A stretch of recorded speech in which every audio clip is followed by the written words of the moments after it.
Assalamualaikum warahmatullahi wabarakatuh.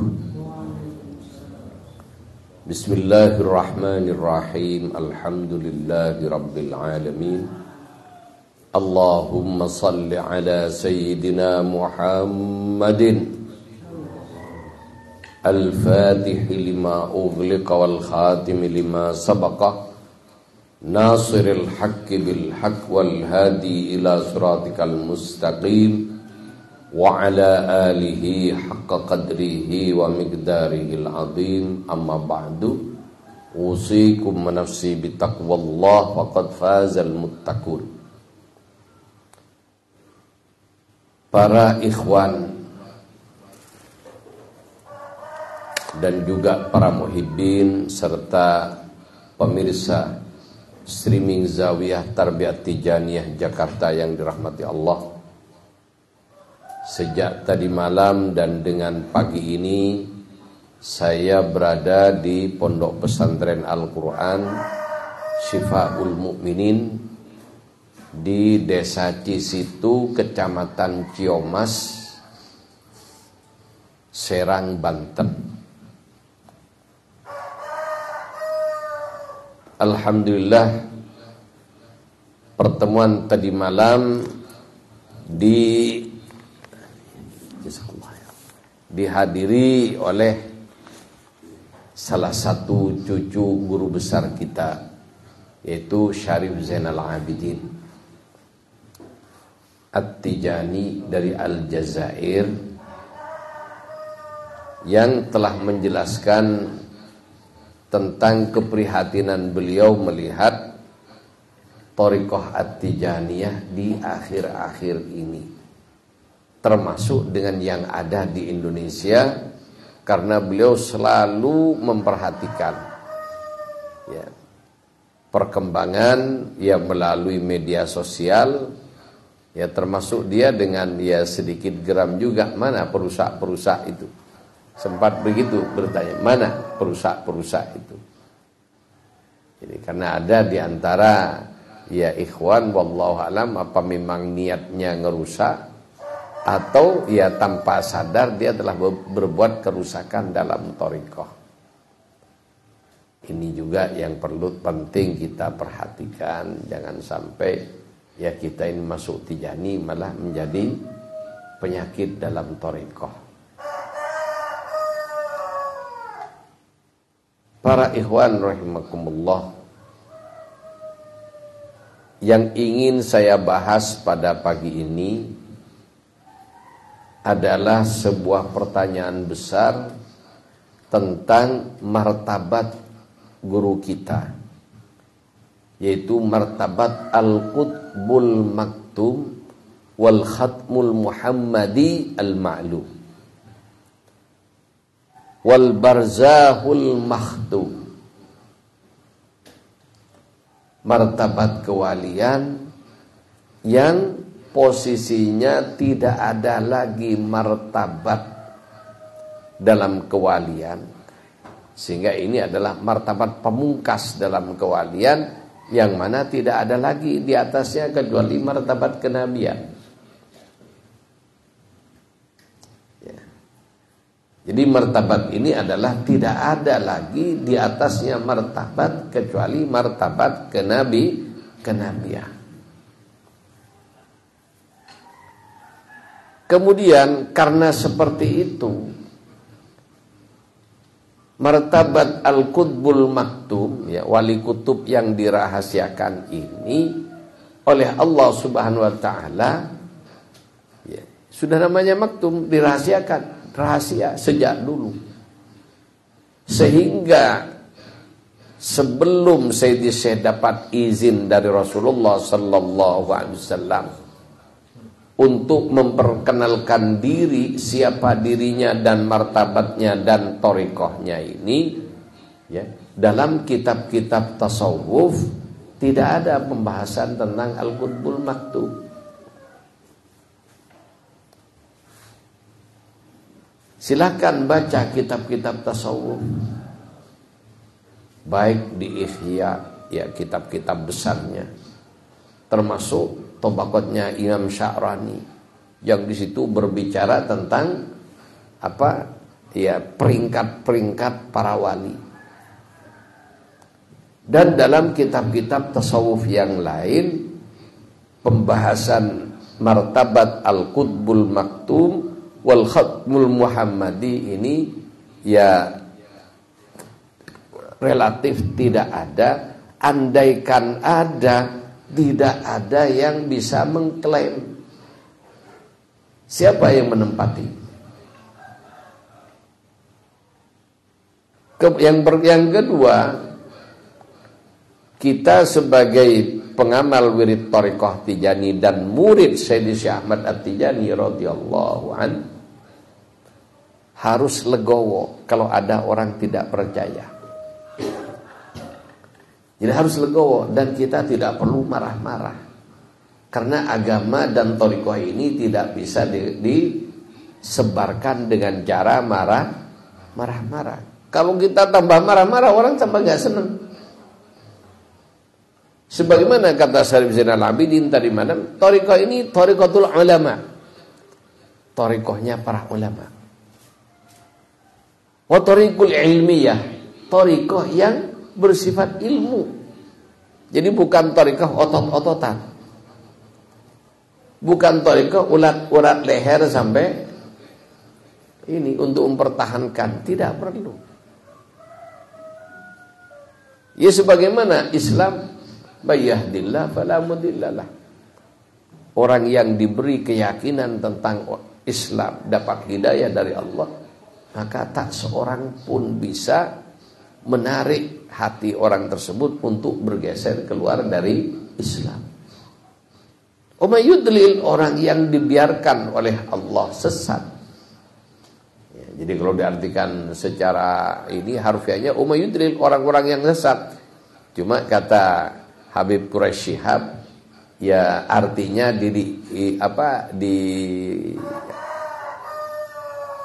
dilembutkan sedikit.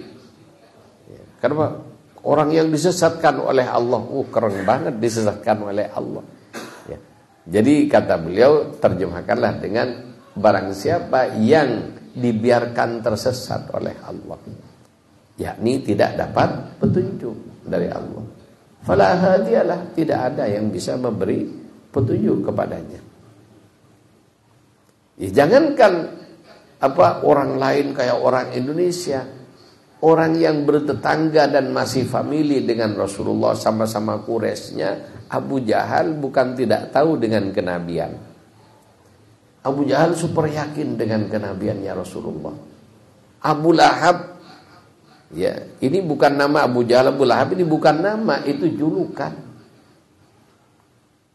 Itu bukan tidak yakin dengan Rasulullah.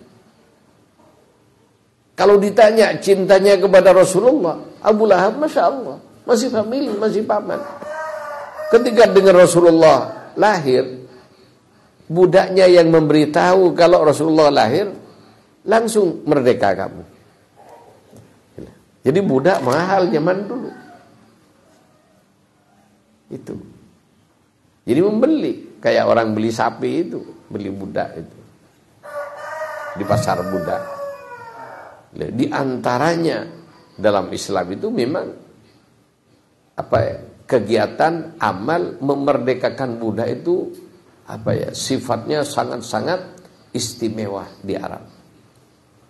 Jadi kebaikan hati ketika membiarkan budaknya langsung merdeka, artinya sudah tidak jadi budak lagi, itu adalah sebuah kehormatan. Ketika Abu Lahab mendengar Rasulullah hadir, lahir, sudah langsung bebas kamu sekarang, merdeka.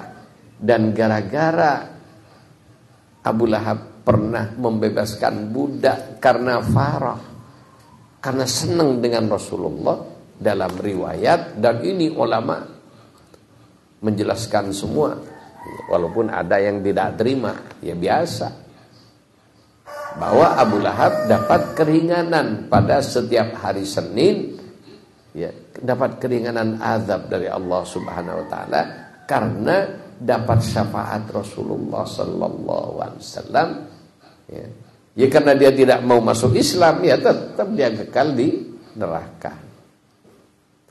Itu. Super tahu mereka dengan Rasulullah, akan tetapi tidak mendapatkan hidayah secara khusus. Hidayah dapat semuanya, cuma tidak masuk dalam hatinya. Jadi apa kata kafir? Kafir itu kalau di bahasa Inggris kan kafir. Apa kafir? Tahu kafir? Di Indonesia kan koper. Apa koper? Jadi dimasukin dalam koper bagaimana? Tertutup kan? Jadi orang yang tercover hatinya, tertutup hatinya, yang dekat aja.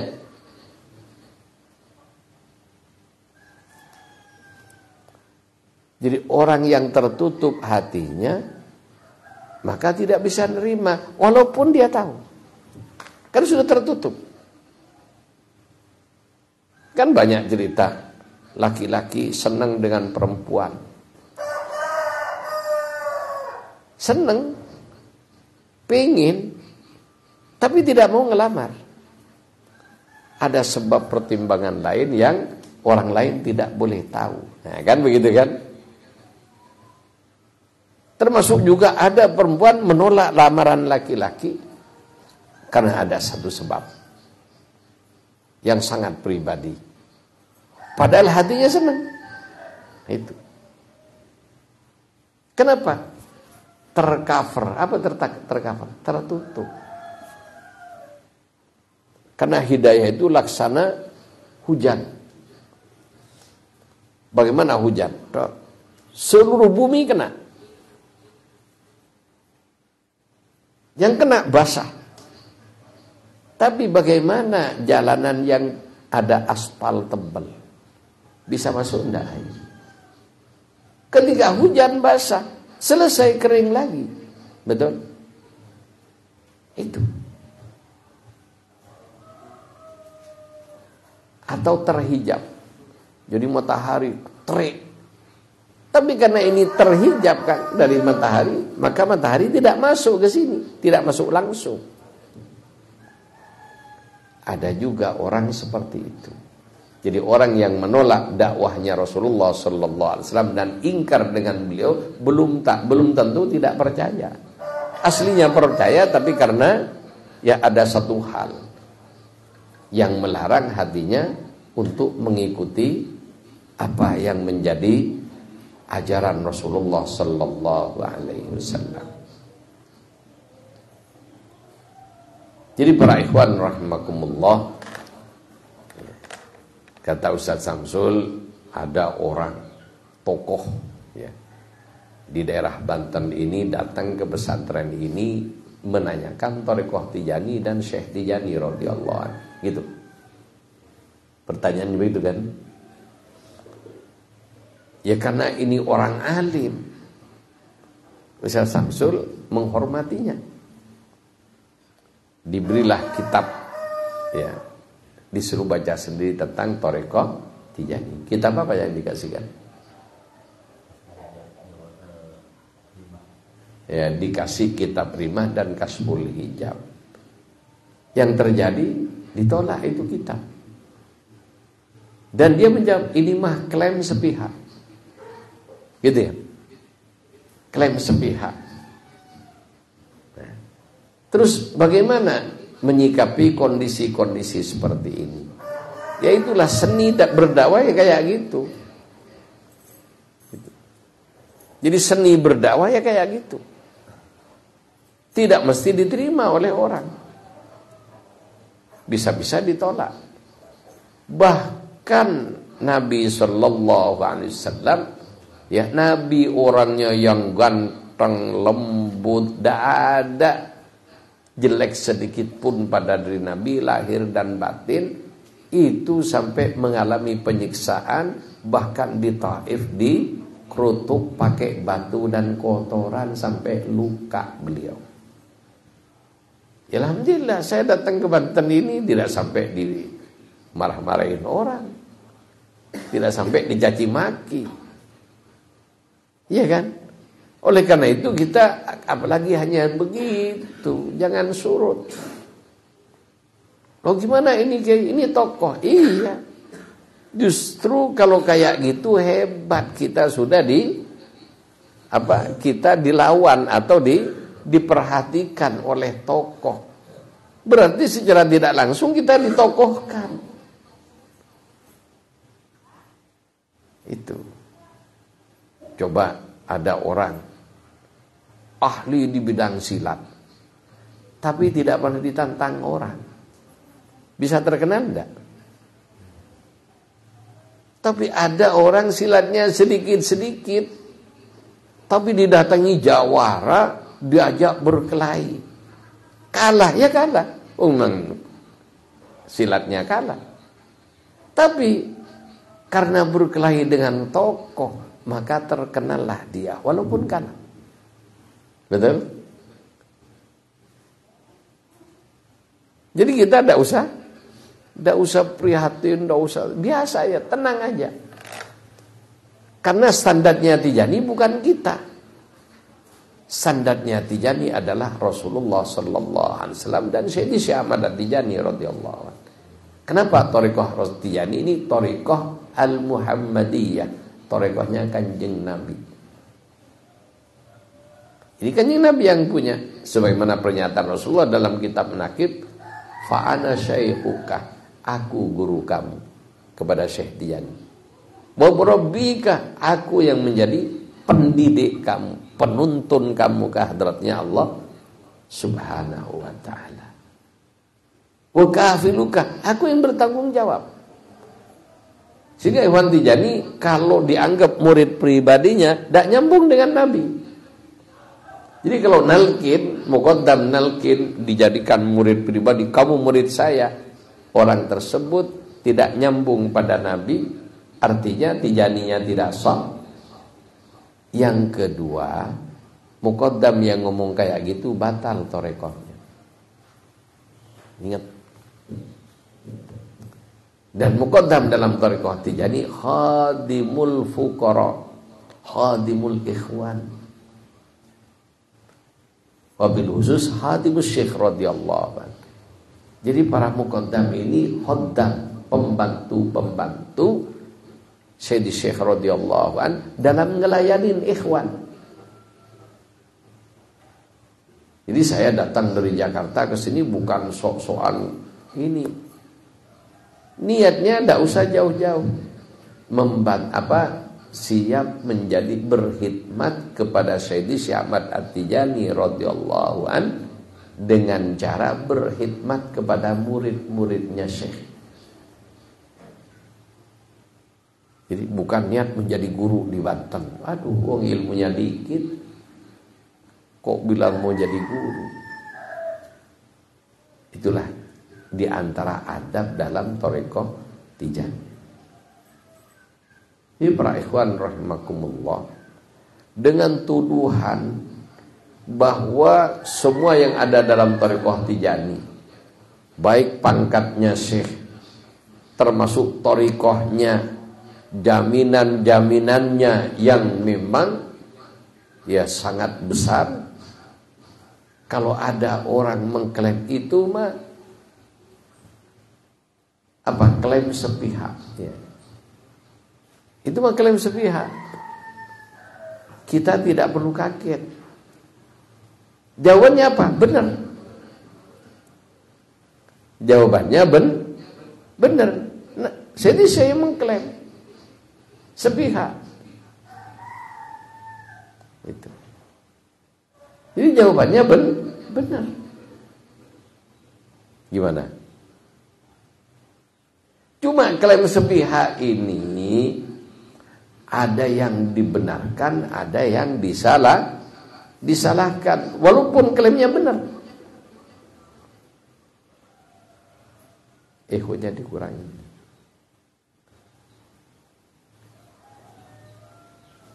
Kenapa? Agama itu memang klaim sepihak, Pak. Coba Kanjeng Nabi Muhammad sallallahu alaihi wasallam pagi-pagi ketemu Abu Jahal. Ngelihat Rasulullah kelihatan ya seperti orang bingung. Abu Jahal tanya, ya Muhammad, ada apa kamu kok seperti orang bingung? Iya, tadi malam aku Isra. Kemana? Ke Masjidil Aqsa.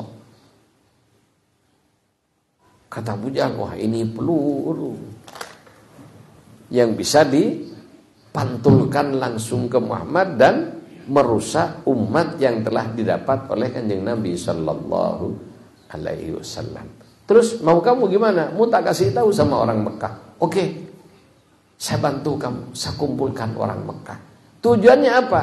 Abu Jahal bukan untuk membantu Nabi berdakwah, ingin mempermalukan Nabi dengan apa yang akan disampaikan. Kenapa? Yang disampaikan Nabi klaim sepihak. Tidak ada saksinya. Nah, kan ada baru-baru ini videonya Buya Sakur yang sekuler itu. Klaim sepihak itu, kan gitu kan? Tidak ada saksinya. Ya Rasulullah juga tidak ada saksinya. Isra, Mi'raj tidak ada saksinya. Dapat wahyu juga tidak ada saksinya. Walaupun Rasulullah melihat malaikat Jibril, sahabat tidak melihat malaikat Jibril. Cuma sahabat percaya. Kenapa? Sebelumnya sudah diberi sifat yang tidak bisa diingkari oleh semua orang Arab. Apa? Al-Amin, orang terpercaya. Sehingga sebelumnya kejujurannya semua sudah sejak kecil Rasulullah ada punya cacat. Sehingga ketika Nabi akan menyampaikan dakwah pertamanya, tanya kepada orang Mekah, andaikan aku bilang di balik bukit itu ada onta nyasar, percaya enggak kamu? Percaya. Andaikan aku bilang di sono itu ada musuh sedang mengepung kita, gimana kalian? Percaya enggak? Percaya. Ditanya semua oleh Nabi. Orang Mekah bilang percaya. Kenapa kamu percaya? Kamu sejak kecil tidak pernah berbohong. Tapi begitu Nabi Sallallahu Alaihi Wasallam mengatakan La ilaha illallah, lain kalau ini. Ini klaim sepihak. Betul? Ini sama klaim sepihak. Jadi sekarang kalau ada orang tokoh siapapun, ya termasuk Thariqah Tijaniyah dibilang klaim sepihak, benar memang klaim sepihak. Akan tetapi klaim sepihak itu kan perlu dilihat siapa yang ngomong. Maka pastikan undur mangqala. Wala tandur ma qila atau maqala. Lihat siapa yang ngomong. Jangan lihat siapa yang apa yang diomongkan. Kalau memang yang ngomong orang super jujur seperti Rasulullah, ya kita tidak bisa menolak.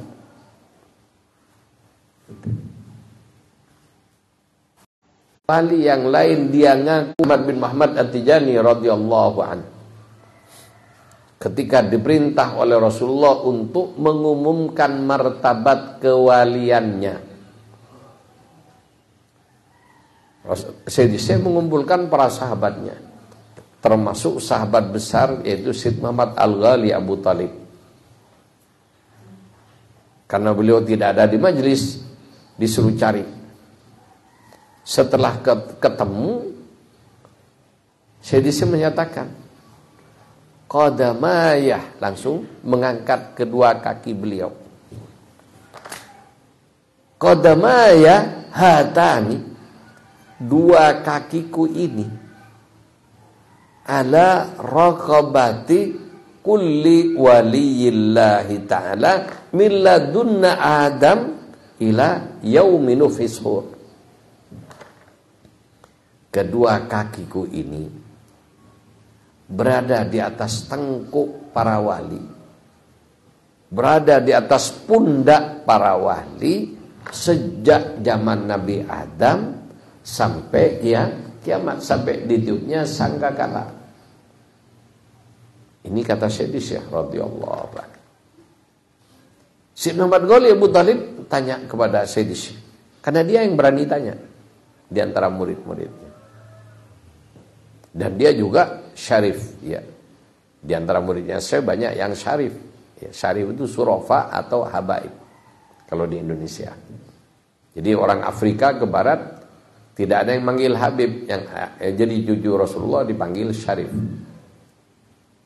Jadi habaib itu panggilan dari daerah Yaman sampai ke Indonesia. Para ikhwan rahimakumullah, Sayyid Muhammad Ghali tanya, "Ya Syekh, apakah jenengan dalam kondisi sehat akal atau dalam kondisi hilang akal?" Ditanya oleh muridnya, "Ya Syekh, jenengan ini kondisinya akal sehat atau lagi hilang akal?" Karena wali setiap aulia dalam manakibnya itu pernah mengularkan kalimat satah atau satahat. Kalimat satah ini kalimat ngaco lah kalau kita terjemahkan dalam bahasa kasar.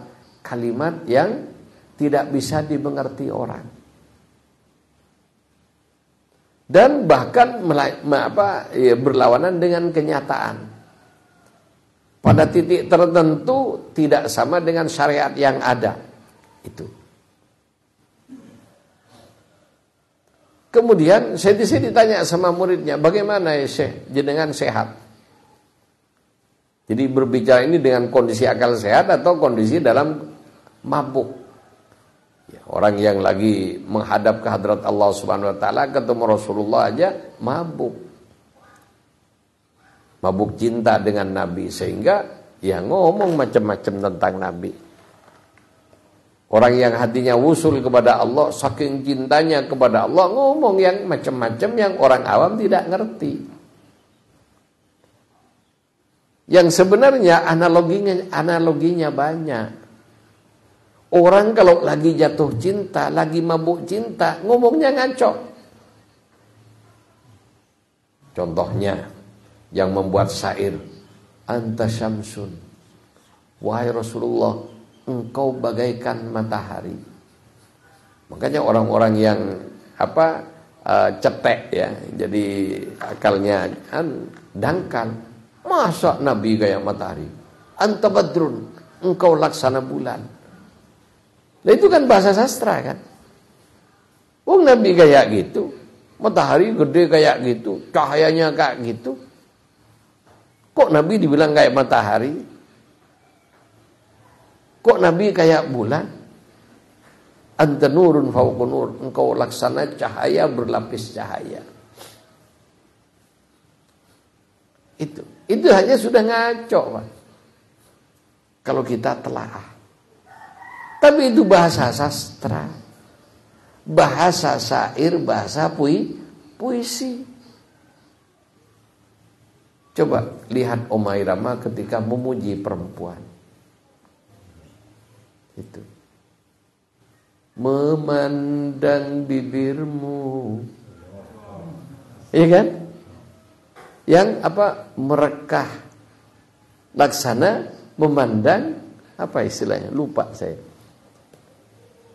Itu memandang rambutmu yang lupa syairnya kan gitu, laksana ini laksana itu. Jadi banyak perempuan diibaratkan bunga.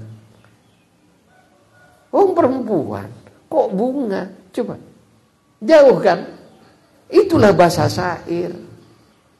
Orang bersyair itu pikirannya lagi ngaco kalau dilihat dengan akal sehat. Coba orang lagi jatuh cinta, telepon-teleponan karena rindu. Satu di Amerika sekolah, satunya sekolah juga di Jakarta. Karena terhalang oleh kegiatan yang padat, lama tidak bertemu. Untuk orang jatuh cinta, setahun bukan setahun, sebulan aja laksana di neraka bagi orang jatuh cinta. Dak ngelihat wajahmu satu ini sampai sebulan. Aduh sayang, hidupku bagaikan berada dalam kungkungan api neraka. Wah. Iya kan? Coba, benar berada dalam neraka? Tidak.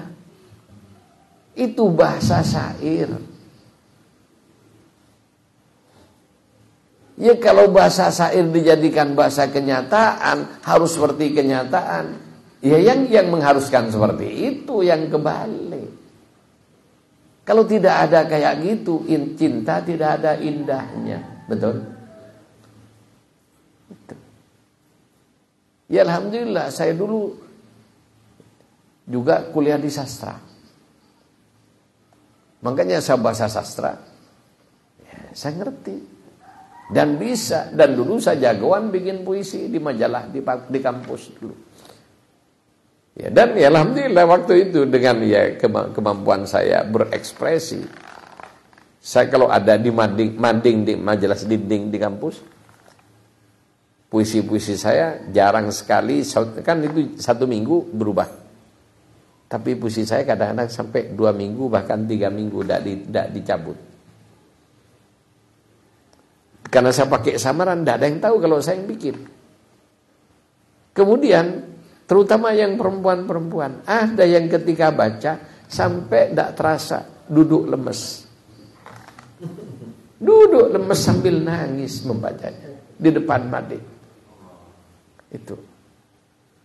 Kenapa?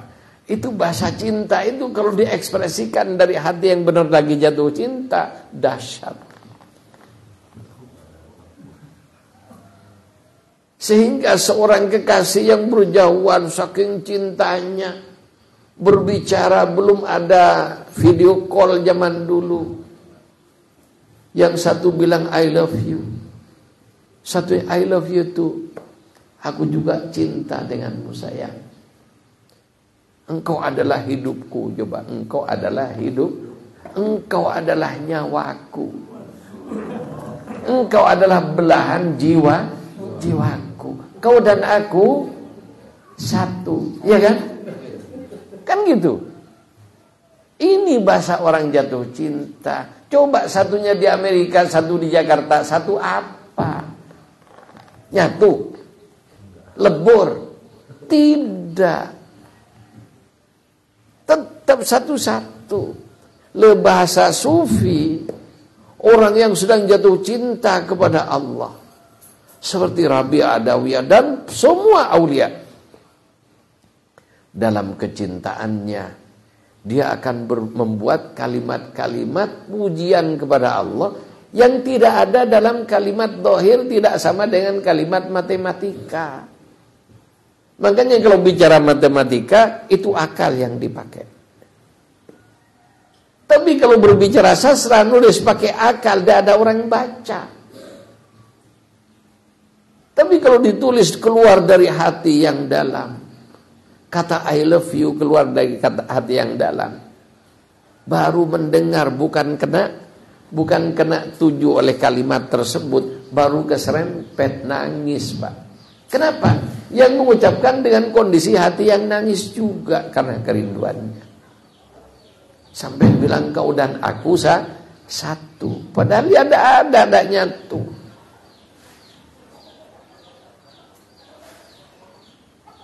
Sehingga bilang, engkau adalah kopi dan akulah gulanya.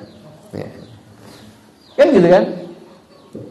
Kopi tidak akan manis, tidak akan enak dirasakan, terlalu pahit tanpa ada gula. Jika engkau adalah sebuntum bunga, akulah yang menjadi kumbang. Coba manusia jadi kumbang, masuk akal enggak? Kalau bukan orang teler, enggak ini. Makanya bahasa cinta itu bahasa teler. Wali ketika cinta kepada Allah, cinta kepada Rasulnya, pada saat itu keluar dari lisannya kalimat-kalimat yang terpendam, kalimat indah, sehingga kalau didengar, dibaca, bahkan kalau melihat bagaimana hakikat kalimat itu, bukan hanya percaya. Orang itu kalau tahu dahsyatnya cinta diperlihatkan oleh Allah, leleh badannya. Bisa mati seketika. Kenapa kita kok tidak bisa ketemu Rasulullah langsung? Karena bahayanya kalau dibuka langsung siapa Rasulullah, dibuka oleh Allah Subhanahu wa taala, yang terjadi orang itu akan langsung mati. Bukan hanya mati, kalau perlu cair badannya, meleleh. Apa? Saking dahsyatnya Rasulullah sallallahu alaihi wasallam. Rasulullah sudah seperti itu dahsyatnya, bagaimana dengan Allah Subhanahu wa taala? Maka Rasulullah dijadikan oleh Allah hijabul akbar bainal khaliq wal makhluk. Kanjeng Nabi dijadikan hijab terbesar antara pencipta dengan yang diciptakan. Nah, itulah Al-Fatih lima ughliqa. Makanya ada bacaan doa dalam selawat Al-Fatih. Yang mana ya kalau doa dibacanya, karena doa ini tidak boleh sembarang disebar-sebar. Subhanallah, saya kalau ceramah mau mencoba membaca doa ini tidak hafal saya. Tapi kalau saya sudah membaca selawat Fatih dengan kaifiat ini, saya langsung ingat doanya. Itu di antaranya ya, menjelaskan andaikan hakikat Rasulullah dimunculkan di alam dunia ini, maka dunia akan hilang seperti tidak pernah tercipta. Kalau hakikat Rasulullah yang hakikat Ahmadiyah itu dimunculkan dalam dunia nyata, maka bukan hanya langsung ini, bukan hanya mati semua, bisa hancur tanpa tersisa, laksana bumi langit tidak pernah diciptakan. Itu ada apa? Inilah asrar. Makanya ketika berbicara asma macam-macam, ya kalau tidak ngerti dengan ini, ya tidak akan percaya. Tuh. Ya anak kecil diajak berbicara cinta kayak tadi, percaya apa enggak? Termasuk orang dewasa yang pikirannya matematik, 1 + 1 2.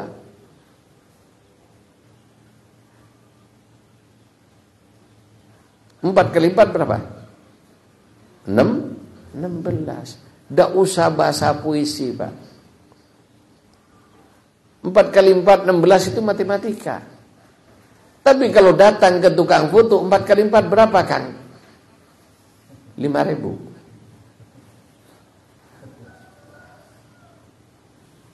Coba tukang foto bilang 4 kali 4 berapa, Kang? Tidak akan bilang 16. Kalau tanya ke tukang foto 4 kali 4 5.000.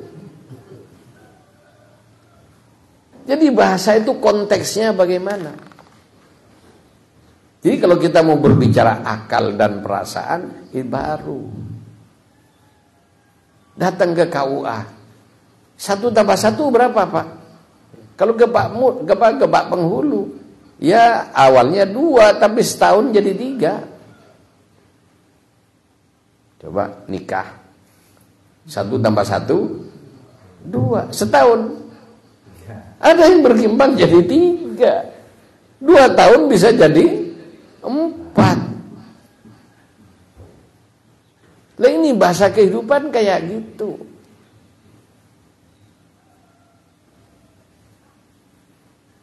Ya kembali kepada martabat Syekh Ahmad At-Tijani radhiyallahu anhu. Ditanya, ya Syekh, jenengan sehat apa enggak akalnya? Ini muridnya yang ngomong. Kenapa? Karena beliau berbicara sesuatu yang sangat dahsyat, yang nanti akan menjadi pembicaraan orang dan akan ditentang orang. Dan kita yang menyebarkan ini pasti dianggap minimal, ya kata Samsul, itu klaim sepihak. Pernyataan Nabi, ya makanya kita tidak usah marah. Nabi berbicara ketika masih hidup, namanya hadis. Jadi hadis Nabi Sallallahu Alaihi Wasallam ada hadis fi'liyah, perbuatan. Contohnya sifat-sifat sholat Nabi yang membicarakan sahabat. Takbirnya Nabi begini, Fatihahnya Nabi, lagunya begini, berdirinya Nabi seperti ini, dan lain sebagainya. Itu namanya hadis fi'liyah Nabi. Kemudian Nabi baca Quran dalam sholat. Bacaan Quran Nabi begini. Kemudian selesai itu Nabi menjelaskan. Lah itu namanya hadis qauliyah. Ada juga hadis Nabi tidak langsung dikerjakan Nabi, dilakukan sahabat. Pulang dari Isra Mi'raj, di mana di sorga Nabi mendengar suara sandalnya sahabat Bilal. Nabi tanya, ya bukan tidak tahu Nabi, tapi kalau tanya jawab itu lebih memudahkan, ya, menggugah keyakinan dan kepercayaan orang, termasuk juga orang gampang mikirnya. Jadi bukan tidak tahu Nabi. Nabi super tahu. Tapi untuk sahabat lain, maka ada metode penyampaian.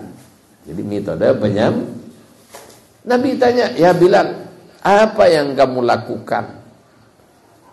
Kenapa ya Rasulullah? Ketika aku Mi'raj, aku mendengar dan aku keliling di sorga, aku mendengar suara sandal kamu. Kamu berjalan di muka bumi, suara sandal kamu sudah kedengaran di sorga. Dan calon istrimu di sorga, bidadari-bidadari itu sudah ngiler nunggu kamu. Hah, gimana? Kalau orang Jawa pasti ini gimana? Apa yang kamu amalkan? Jadi Nabi bukan tidak tahu dengan amalan sahabat. Cuma biar jelas bahwa amalan ini benar atau salah. Saya bilang, di antara amalan saya, ya Rasulullah, saya membiasakan diri sholat 2 rakaat setelah saya wudhu. Ya, sholat ba'dal wudhu, sholat sunnah. Nabi tidak bilang, bid'ah kamu, tidak aku suruh. Kullu bid'atin dhalalah, kullu dhalalatin finnar. Enggak. Itu. Padahal Bilal belum disuruh oleh Nabi. Sudah melakukan perbuatan sahabat yang didiamkan atau dibiarkan oleh Nabi, atau dijelaskan lagi oleh, ditegaskan kebenarannya, benar salahnya, itulah namanya takriri. Hadis takriri. Hadis-hadis Nabi ketika masih hidup, hadis yang sahih, terutama kalau diingkari kafir. Jadi yang ingkar dengan hadis Nabi, terutama yang sahih, maka hukumnya kafir. Bagaimana setelah Nabi wafat? Banyak dari sahabat yang ketemu Nabi setelah wafat. Tabi'in dan wali kelas atas. Banyak yang bertemu Nabi dalam kondisi sadar. Dan Nabi berpesan, pesan Nabi setelah beliau wafat namanya bisyarah. Apa namanya? Ya. Apa dasarnya? Ya di Quran surat Yunus ayat 64. Lahumul busyra fil hayatid dunya wa fil akhirah. Bagi para walinya Allah, Allah kasih berita gembira. Kalau Nabi bertugas basyirau wa nadhira, memberikan berita gembira dan ancaman langsung dari Allah. Jadi Allah ngasih kepada Nabi tugas basyirau wa nadhira. Pembantu-pembantu penerus perjuangan Nabi tidak dapat wahyu dari Allah. Strukturnya dari Nabi ke wali. Karena wali adalah pembantu Nabi. Ketika Nabi masih hidup namanya hadis. Setelah Rasulullah wafat secara fisik, di mana orang yang wafat di jalan Allah, Quran melarang kita beranggapan orang itu wafat murni kayak yang lain. Makanya Quran menyatakan wala taqulu liman yuqtalu fi sabilillahi amwat. Jadi kamu jangan bilang mati kepada orang-orang yang wafat di jalan Allah Subhanahu wa taala. Yang syahid terutama. Coba. Orang yang mati syahid tidak boleh dibilang mati. Kira-kira komandannya syuhada. Coba andaikan tidak ada Nabi, ada perang Badar enggak? Ada perang Uhud enggak? Siapa komandannya dari pasukan Islam? Kanjeng Nabi. Lah ikut kanjeng Nabi aja tidak boleh dibilang mati, bagaimana dengan Nabi? Bal ahyaun, hakikatnya mereka hidup. Itu. Di ayat yang lain wala tahsabannal ladzina qutilu fi sabilillahi amwat bal ahyaun inda rabbihim yurzaqun. Tidak boleh jangan beranggapan orang yang meninggal di jalan Allah itu mati. Mereka hidup. Itu secara hakiki hidup yang sebenar-benarnya. Kenapa? Dunia ini kehidupan semu, mal hayatud dunya illa la'ibun wa lahun. Ini para ikhwan rahimakumullah, bagaimana Nabi kita untuk Rasulullah setelah wafatnya mendatangi orang-orang tertentu yang dikehendakinya atas izin Allah, ya. Maka ada pertemuan yang pertama birru'yah, mimpi. Puncaknya orang penting yaqdzatan wa musyafahatan. Sadar dan berhadap-hadapan langsung dengan Nabi berbicara. Ini untuk orang khusus. Kemudian ya, itu tentang Nabi dan bertemu Nabi dalam kondisi sadar. Seperti itu. Jadi para ikhwan rahimakumullah, bagaimana, adakah dalil yang bisa membenarkan bertemu Nabi dalam sadar? Ya ada. Contohnya bagaimana? Dalam Isra minal Masjidil Haram ilal Masjidil Aqsa, Kanjeng Nabi ketemu dengan arwahnya para nabi sejak zaman Nabi Adam sampai Nabi Isa, kumpul nunggu kehadiran Nabi dan sholat berjamaah di belakang Nabi. Nabi masih hidup, Nabi Rasulullah masih hidup, Nabi yang lain sudah wafat. Sholat berjamaah orang hidup dengan orang wafat. Itu pertemuan antara orang yang masih hidup dengan orang yang sudah wafat, namanya pertemuan barzahi. Apa? Pertemuan barzahi. Baiat dari Rasulullah ke Syekh Tijani yang masih hidup. Rasulullah sudah ada di alam barzah. Dan di abad ke-12 Hijriah Rasulullah sudah wafat 12 abad.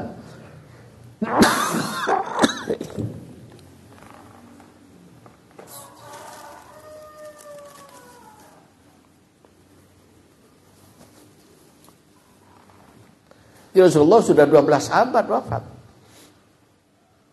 Menemui orang yang masih hidup,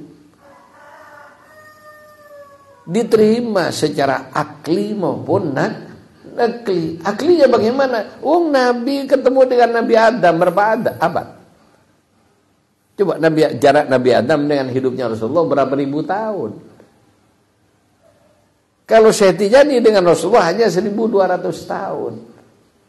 Coba Nabi Adam, Nabi Idris, Nabi Nuh, Hud, Saleh semuanya kumpul menjadi makmumnya Rasulullah. Jadi kalau pemimpinnya bisa begitu, umatnya akan bisa. Ada di antara umatnya akan bisa. Itu dalilnya. Kemudian bagaimana sahabat? Ya ada sahabat yang ketemu langsung dengan Nabi, dan hampir semua sahabat yang besar ketemu Nabi. Cuma ya ada yang diriwayatkan, ada yang tidak. Contohnya sahabat Utsman bin Affan ketika akan terbunuh, dikepung Sayyidina Utsman. Kemudian Sayyidina Utsman bertemu dengan Nabi, didatangin oleh Kanjeng Nabi. Dan Kanjeng Nabi menawarkan dua pilihan, ya Utsman, kalau kamu mau selamat, ayo saya selamatkan kamu.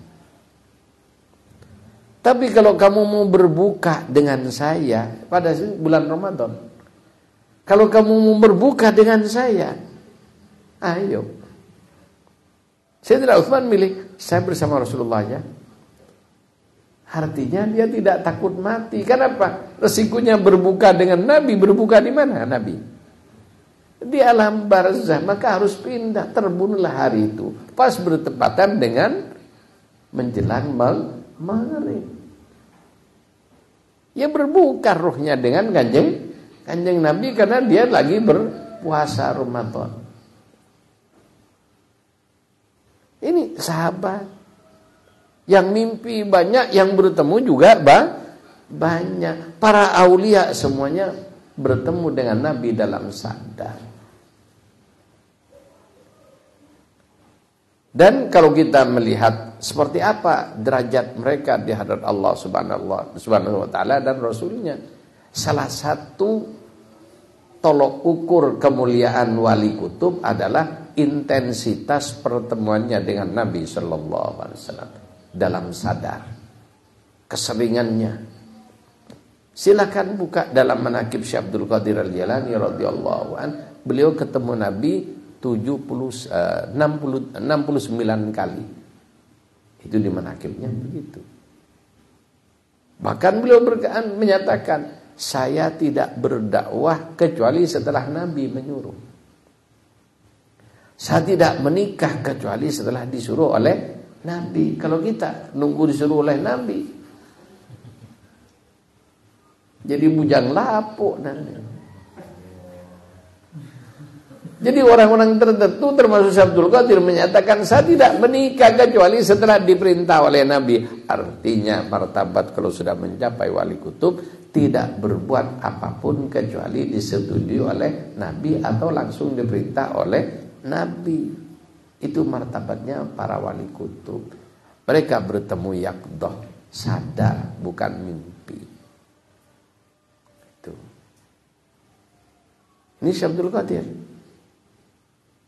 Bagaimana? Apakah ada orang yang ketemu Nabi terus-menerus tidak pernah putus? Ada, Pak. Kira-kira yang ketemu terus dengan yang terputus-putus lebih tinggi mana martabatnya? Yang terus-menerus. Salah satu dari murid Imam Asy-Syadzili radhiyallahu anhu, ya, pengamal thariqah Syadziliyah, namanya Abul Abbas Al-Mursi.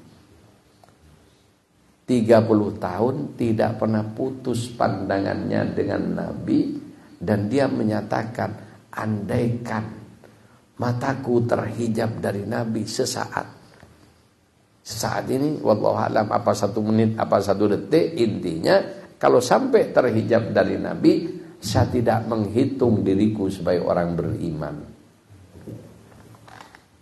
Ya ekstrim kalau wali kutub. Kenapa? Syarat wali kutub yang sempurna ketemu Nabi secara yaqdah. Ini jangan ukur dengan diri kita. Tidak mungkin. Ya tidak mungkin kalau kita. Betul? Coba ada angkatan laut pasukan kata. Ya, ada Ikhwan, itu pasukan kata. Jadi pasukan khususnya angkatan laut Paska, pasukan kata. Kesatuannya Kopaska. Ada di Teluk Dayung di Tanjung Priok, markasnya. Saya tanya apa kayak namanya Pak Waroi almarhum, moga-moga Allah mengampuni. Saya tanya Pak Waroi, di antara latihannya gimana? Ya salah satu latihannya ya ada rutinan Kiai. Gimana? Berenang dari Merak ke Bakauheni. Coba kapalnya berapa jam? Merak Bakauheni 2 jam. Pasca berenang dari Merak ke Bakauheni, Pak. Kalau tanya ke saya yang tidak bisa renang, gimana menurut sampean? Tidak mungkin, saya tidak bisa. Jadi jangan kita menjustis atau memvonis orang lain tidak mungkin dengan ukuran kita. Lalu kalau saya jangankan berenang di kolam aja tenggelam saya. Tidak punya bakat berenang. Itu.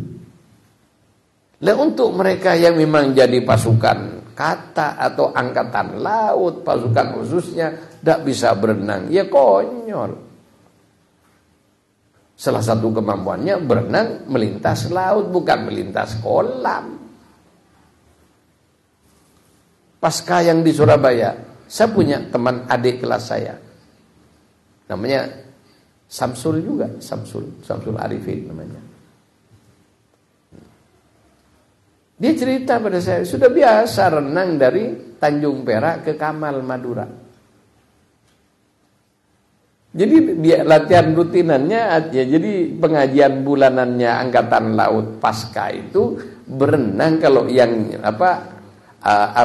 Armada Timur itu di Surabaya markasnya. Itu berenang dari Tanjung Perak ke Kamal Madura. Itu sudah biasa, renang bolak-balik. Itu. Ya kalau yang di Armada Maritim Barat, markasnya di Jakarta di Tanjung Priok. Ya, pengajian rutinnya renang Merak Bakauheni. Itu. Lalu terus gimana? Ya kalau diukur dengan kita, hatta perenang nasional tidak akan mungkin. Tapi itu kelasnya pasca pasukan khusus. Itu. Ketika konflik dengan Malaysia, angkatan laut yang biasa pakai kapal. Ya biasalah. Ibarat seperti orang mau tanding itu kan lirik-lirikan. Ya, pakai ini kan, kembangan kan gitu kan. Ya sama, perang juga kayak gitu. Ketika kapal besar membayang-bayangi kapal perang Malaysia ada nyingkir, Pak. Tidak takut. Dikirimi 2 orang pakai skoci. Pasukan Malaysia tahu itu Kopaska. Jadi bisa ngilang di laut itu. Tiba-tiba sudah meledak kapalnya. Dikasih peringatan dari jauh. Saya dari Kopaska. Kalau Anda ingin selamat kapalnya, menyingkir dari wilayah NKRI. Ini negara saya. Ya dengan bahasa komando. Minggir kapal Amerika. Nah, jadi kita kembali lagi, ini kemampuan khusus. Demikian juga para wali. Punya kemampuan khusus, Allah yang memberi. Yang tidak masuk akal. Apalagi orang yang tidak bisa renang. Apalagi yang kalau jam 10 sudah pada ngantuk. Mau ketemu Rasulullah tidur jam 10. Bangunnya lewat setelah subuh. Ada apa enggak? Tidak pernah tahajud, tidak pernah puasa, tidak pernah wirid. Ya mustahil ketemu Rasulullah. Mimpi aja mustahil. Apalagi ketemu dalam kondisi yang yaqidah. Kenapa Abul Abbas Al-Mursi 30 tahun tidak pernah putus pandangannya dengan Rasulullah? Sibuk berselawat, sibuk baca Quran, tidak sibuk ngomong dengan orang, tidak sibuk dengan medsos. Kalau kita sibuk dengan apa? Ayo sibuk dengan apa kita? Santri kalau udah dirampas HP-nya tiap hari bukan mutola'ah kitab, mutola'ah Facebook. Betul? Itu. Mereka hatinya kepada Allah, kepada Rasulullah. Sehingga Abul Abbas Al-Mursi tiap hari baca selawat sedikit, hanya 30.000. Ada ekornya. Jadi tiap hari hanya 30.000. Kita berapa?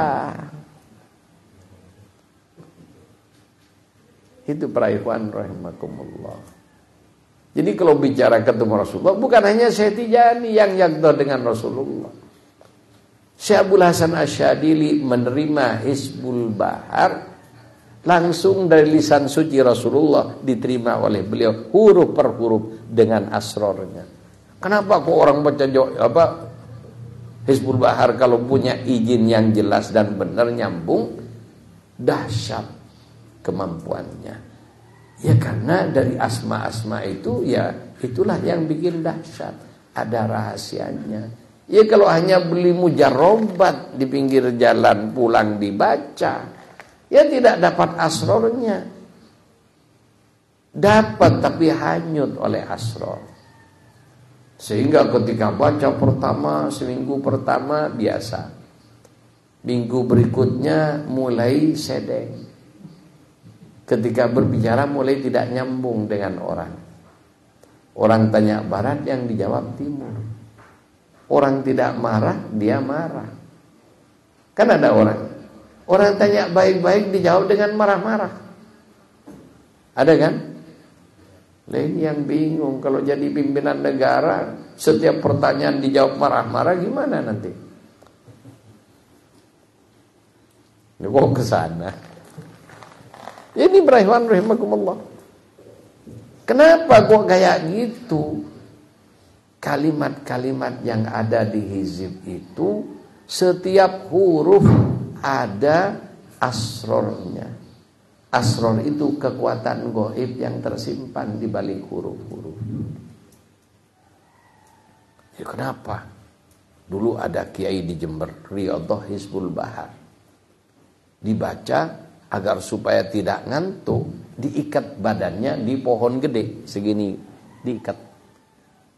Jadi baca sambil berdiri. Itu. Kemudian ini pohon gede. Ngantuk. Ya orang ngantuk kan begini kan? Ya seperti orang berjalan terhuyung, apa? Ikut kayunya, kecabut. Baca Hizbul Bahar ngantuk, kayunya kecabut, tak tanggung-tanggung, segini kayunya. Dan saya bertemu dengan orangnya. Ya salah satunya ya saya dapat ijazah juga dari beliau dulu. Tapi ya setelah saya di Tijani, karena syarat masuk Tijani dan juga mau benar Tijani harus meninggalkan semua amalan dari luar. Maka saya tinggalkan. Ini para ikhwan rahimakumullah, itulah asrar. Kekuatan dahsyat yang ada di balik kalimat-kalimat asma Allah Subhanahu wa taala. Kalau kalimat ini, asrar ini sembarangan, orang tersebut karena aslinya tidak mampu nyandang dikasih, yang ngasih zalim. Coba anak kecil dikasih silet. Coba, silet kan kecil kan? Anak kecil dikasih silet, gimana? Zalim yang ngasih. Jadi yang boleh diberi silet orang dewasa yang sudah mengendalikan jiwanya dengan sempurna, sehingga silet tidak gampang dikeluarin, tidak gampang diiriskan, karena sangat tajam. Tipis, tapi kalau kena silet habis. Itu contohnya. Jadi kalau anak kecil dikasih silet gimana? Zalim. Demikian juga ngasih hizib sembarangan kepada orang yang labil jiwanya, ya zalim. Sehingga ada orang baca hizib tanpa izin, ya seminggu, 2 minggu, 3 minggu sudah tidak ingat bapaknya, tidak ingat ibunya, tidak ingat saudaranya. Berikutnya sudah tidak ingat dengan istrinya. Berikutnya tidak ingat dengan bajunya. Panas terus dibuka bajunya. Tambah panas karena membara ini asror, dibuka juga sarung dan celananya. Ada kan? Itu bahayanya asror kalau diberikan kepada orang tidak capable. Karena di balik asror, di balik kalimat-kalimat itu ada rahasia Allah Subhanahu wa taala yang sangat dahsyat. Jadi inilah para ikhwan dan pemirsa, ya kembali bagaimana orang yang lagi jatuh cinta kepada Allah. Nah ini yang ngaco ngomongnya. Apa? Dari bacaan selawat, bacaan ini memupuk hubungan dia dengan Allah Subhanahu wa taala. Memupuk cintanya, makin lama makin cinta, makin manis berbicara dengan Allah, sehingga banyak walinya Allah tidak tidur. Bukan karena apa? Asik karena cinta, tidak sengaja. Coba lagi asik, coba orang pacaran kalau dibiarkan semalaman bicara, ngomong berduaan, gitu kan? Pernah pacaran sih? Ya ketawa. Lelah enggak kalau ngomong dengan pacar? Dah lelah. Coba tanya manten baru. Semalam enggak tidur kan? Cerita ini, kok sudah pagi? Itu. Demikian juga orang yang lagi jatuh cinta kepada Allah. Kenapa mereka enggak tidur semalaman, sujud semalaman, rukuk semalaman, sholat? Itu sudah keluar dari garis manusia normalnya. Sudah abnormal. Dalam arti positif. Ya seperti orang jatuh cinta kepada kekasihnya. Para aulia kayak gitu. Untuk pertama berbicara jarak jauh dibantu pakai telepon. Coba orang yang jatuh cinta, makin dalam cintanya tanpa terasa, bertahap. Dia rasanya bareng terus dengan kekasih. Walaupun kekasihnya di kejauhan, tapi rasanya bareng terus dengan kekasih. Ingat terus dengan kekasih. Mau makan ingat, mau tidur ingat, lagi jalan ingat kamu. Kan ada lagunya kan? Di dadaku ada kamu, kan gitu kan? Coba cari di belah dadanya ada enggak? Ya kalau orang zahir ya ada, tapi bagi dia sudah menyatu dengan sang kekasih. Lihat omongan orang kayak gitu dari para aulia, pas dianggap, nah ini yang mendengar orang belum nyampe, sehingga ada istilah hulul, Tuhan masuk dalam dirinya. Yang kayak gitu syirik. Yang syirik orang yang salah sangka. Lo yang bersangkutannya tidak kayak gitu dari para aulia. Ketika wusul ilallah, sampai ke hadrahnya, merasa menyatu dengan Allah. Seperti Abu Yazid Al-Bustami berkata, "Ma'fil jubah illallah." Tidak ada siapa dalam jubah ini kecuali Allah. Orang yang tidak ngerti, Imam Yazid Al-Bustami sudah ngaku Tuhan. Itu kata orang yang waras di dunia. Lalu orang yang ngerti kalau dia lagi jatuh cinta kepada Allah, merasa dirinya sudah tidak terpisahkan lagi dengan Allah, ya ngerti kalau ini omongannya orang jatuh cinta. Sehingga bagi orang awam omongan tadi adalah syirik. Bagi orang host biasa. Itu. Terus bagaimana sikap kita kalau ada orang di tempat umum ngomong kayak gitu?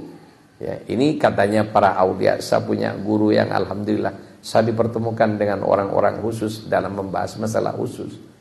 Namanya Kiai Khairi Abdus Salam. Ya, semoga Allah memberikan rahmat terbaik pada beliau. Itu. Jadi beliau bilang, bagaimana kalimat-kalimat satohat ya. Kalimat satoh, kalimat ngaco lah kalau bahasa kasarnya. Yang keluar dari lisannya wali. Kalau murid atau orang dekatnya tadi mendengar kalimat seperti itu, yang menurut dia tidak mungkin. Masa tidak ada siapapun dalam jubah ini kecuali Allah, berarti kan ngaku Allah. Atau ngaku menyatu dengan Allah. Kan gitu kata orang, kata kita kan. Ketika mendengar kayak gitu, misalnya dia lagi bawa golok ditebas kepalanya Imam Abu Yazid Al-Bustami, itu jihad fi sabilillah. Dapat pahala jihad fi sabilillah. Kenapa? Memberantas fitnah. Fitnah syariat. Sehingga orang-orang yang hanya melihat fikih kayak orang Wahabi, nganggep para wali itu zindik. Zahirnya Islam, dalamnya kafir. Kenapa? Jelas omongannya sudah tidak benar. Terus bagaimana yang terbunuh? Itu syahid hakikat. Kenapa? Ya dalam ketika ngomong kayak gitu, dia sedang musyahadah di hadratnya Allah Subhanahu wa taala. Menyaksikan keagungan Allah. Pada saat menyaksikan keagungan Allah Subhanahu wa taala, lupa diri. Lupa daratan, dikira laut. Lupa laut, dikira daratan. Sehingga orang-orang Majdub itu, kalau masih tahu ini air hangat, air panas, belum Majdub. Kalau Majdub kasih air mendidih, diminum, tidak ada apa-apanya. Itu.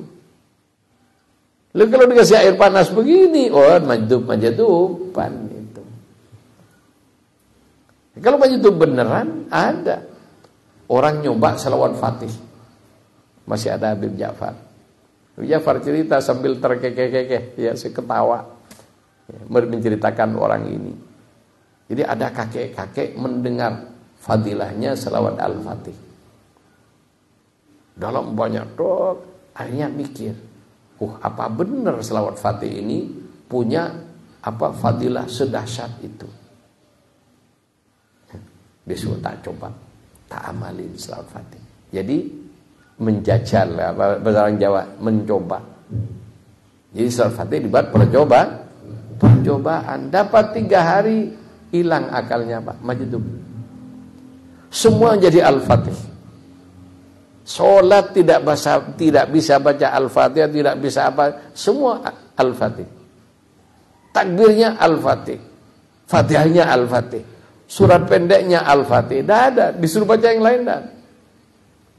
Ketemu istrinya, Kang, aku ini siapa? Allahumma shalli ala sayyidina Muhammadin al-Fatih lima ulik wal khatim. Sudah lupa, tidak kelihatan istrinya.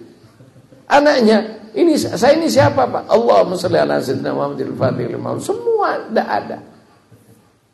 Itu nangis sekeluarga. Waduh, bapak ini sudah tidak normal. Dibawa ke Habib. Habib tanya, Pak, tahu siapa saya? Allahumma shalli ala sayyidina Muhammadin al-Fatih lima ulik. Waduh, ini kata Habib, jangan-jangan Majdub beneran. Apa? Langsung Habib, Ning, ya istrinya panggilannya Nuning, istri beliau. Ning, bikinin air mendidih 1 teko. Ya, air 1 teko bersih. Cangkir yang gede itu, muk ya, muk ya. Bikin 1 muk nih, dibikinin. Untuk apa? Ya udah Pak, disuruh bawa ke santri Habib di halaman ini. Kemudian air masih mendidih,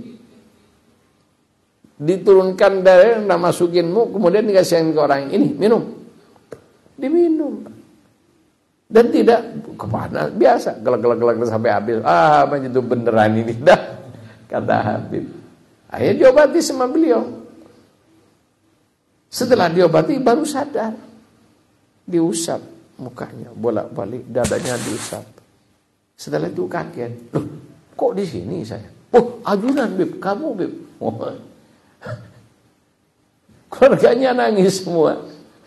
Yang tadinya sudah berapa 3 hari sudah tidak ingat manusia. Itulah majdub.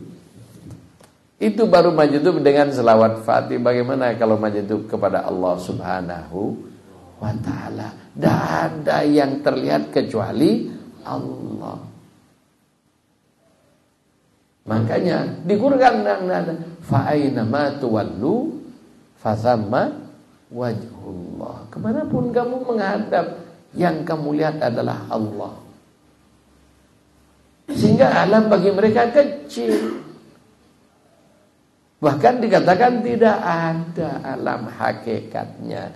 Yang mewujud hakiki hanya Allah. La mawjuda illallah. La matluba illallah.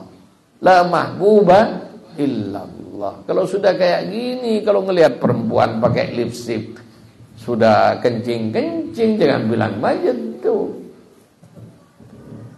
Itu. Lihat rambut panjang dikit sudah keselet. Tak tahu jalan. Coba orang majdub dengan perempuan, ngelihat perempuan cakep, noleh terus kan? Betul? Nabrak tiang listrik. Tak tahu kalau ada tiang listrik. Demikian orang yang harusnya sudah ditarik oleh, jadi majdub tertarik, ditarik. Makanya wali ada 2, ada wali majdub, ada wali salik. Wali salik melalui dari bawah ikut toreko sampai usul kepada Allah. Wali majdub tidak ini, tidak itu, tiba-tiba ditarik oleh Allah, ada. Jadi kalau sudah pada titik kayak gitu, dibuka oleh Allah keindahan kerajaannya, keagungan kerajaannya. Belum melihat Allah, baru melihat tanda-tanda kebesaran Allah. Sudah kagum, akhirnya lupa pada segala-galanya. Ya karena namanya lupa. Jadi orang ketika lupa, rufi'al qalam, tidak dicatat amalnya kalau sudah lupa. Sehingga ada wali yang majdub karena lagi melihat keindahan keagungan Allah, lupa waktu, lupa sholat. Bukan tidak sholat, Pak.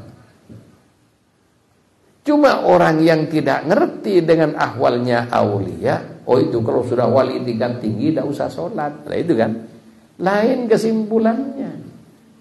Tapi orang yang ngerti, lihat dia sudah tergila-gila. Orang tergila-gila kalau masih normal, tidak gila. Namanya gila tidak normal. Ini dulu ya, tidak usah dilanjutin lagi. Kalau lanjutin lagi ya, nanti pulang tidak tahu jalan nanti. Itulah walinya Allah Subhanahu wa ta'ala. Loh kenapa? Kan wali itu di bawah Nabi. Iya, kalau Nabi sempurna. Makanya Nabi tidak majdub. Sempurna zahir, batin dan kekuatannya. Adapun yang majdub itu aslinya tidak kuat, bukan hebat. Cuma kalau bagi orang yang tidak ngerti apa-apa, hebat itu sudah majdub. Itu. Tapi yang hebat itu diberi martabat tinggi, tidak majdub. Guru kita Syekh Ahmad At-Tijani radhiyallahu anhu ketika berada pada puncak martabat ini, beliau tetap sadar. Itu. Dan yang menyatakan qadamaya, jadi kakiku di atas tengkuk wali, bukan hanya Syekh Tijani. Syekh Abdul Qadir juga begitu. Kalau Syekh Tijani mengatakan kakiku di atas tengkuk para wali, dibilang su'ul adab, dibilang sombong, dibilang merendahkan wali lain, ya kan? Syekh Abdul Qadir juga melakukan kayak gitu. Kenapa kalau Syekh Abdul Qadir kok tidak dibilang begitu? Jelas? Ini. Jadi kalau dikatakan klaim sepihak, Syekh Tijani dikatakan klaim sepihak, Syekh Abdul Qadir klaim sepihak. Kanjeng Nabi Isra dan Mi'raj klaim sepihak, tidak ada saksinya. Udah ada yang bisa. Iya kan? Terus bagaimana kok kita wajib percaya? Itulah iman. Alladzina yu'minuna bil ghaib. Syarat pertama ketakwaan adalah percaya dengan perkara ghaib. Kegaiban itu yang paling tahu hanya Allah, al-ghaibu lillah. Terus bagaimana kok ada orang seperti Kanjeng Nabi kok tahu dengan perkara ghaib? Kalau Allah memang asli tahu perkara gaib, karena Allah yang menciptakan perkara gaib.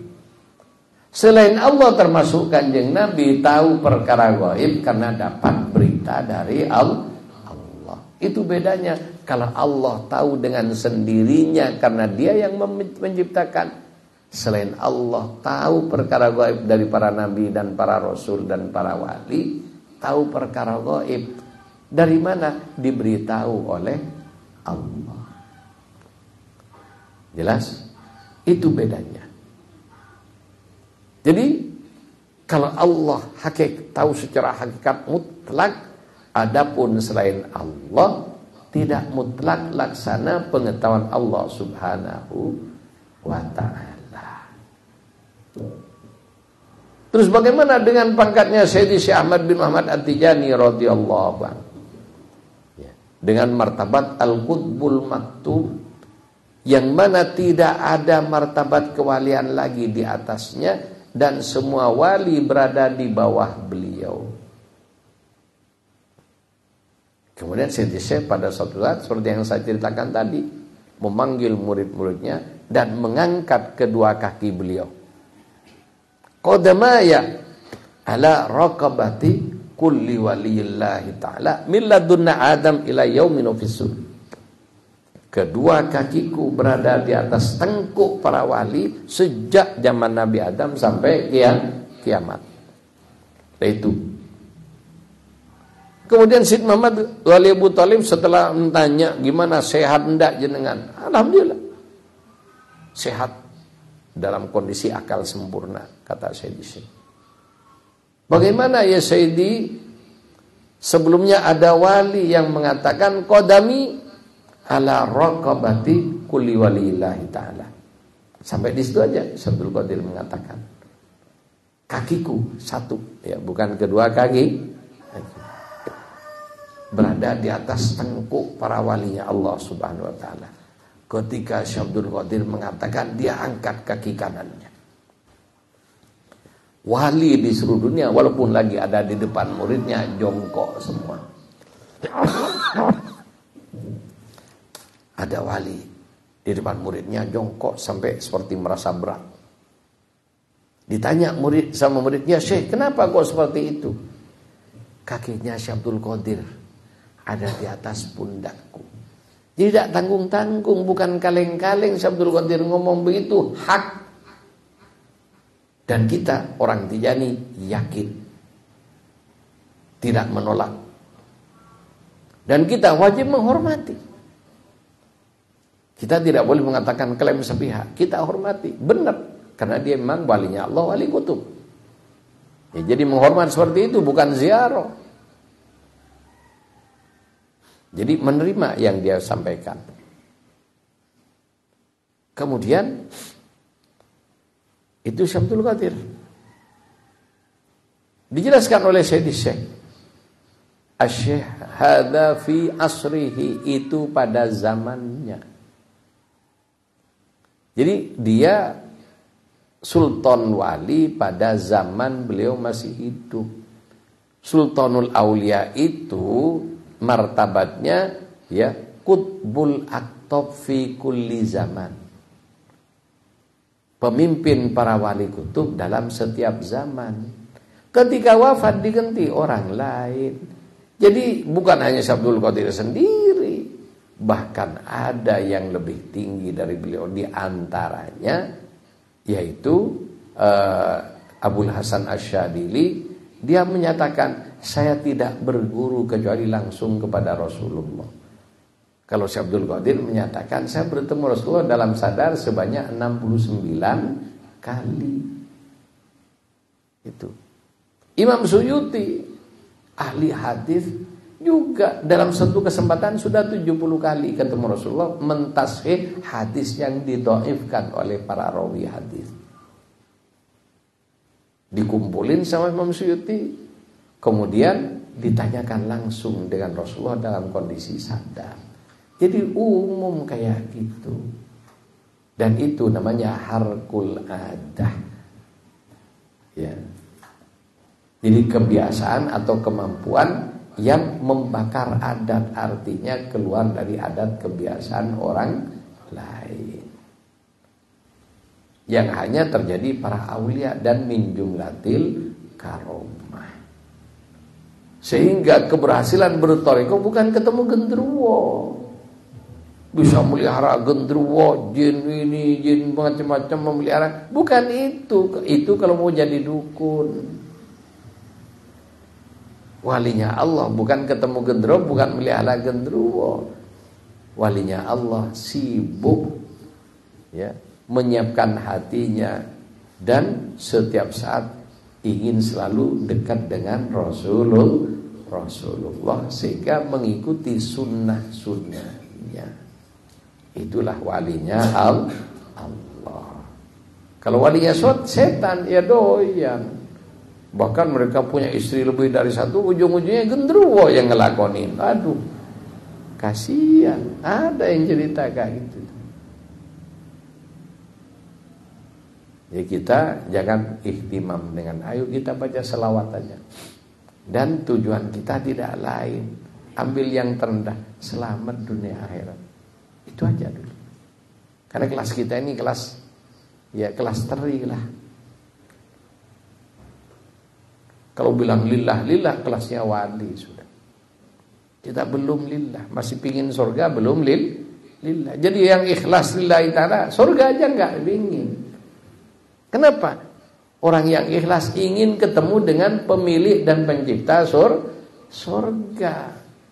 Datang ke Jakarta bukan ingin melihat istana, bukan ingin melihat Monas, ingin ketemu presiden. Baru top. Kalau ke Jakarta hanya ke Tanah Abang, ke Monas ake tunggali. Itu orang awam. Orang khusus ke Jakarta mau ketemu presiden, apalagi diundang oleh presiden. Orang khusus dari umat Islam, ya, dalam ibadahnya, ya, karena tidak mungkin bertemu dengan Allah. Yang berhak bertemu dengan Allah dan melihat Allah hanya satu, Kanjeng Nabi sallallahu alaihi wasallam. Nabi yang lain, Nabi Musa kelengar baru berbicara dengan Allah, kelengar terpental. Tuh. Nabi belum melihat, baru dapat kehormatan berbicara dengan Allah. Itu pun Nabi Musa sudah dipersiapkan, di-upgrade dulu. Tahu di-upgrade?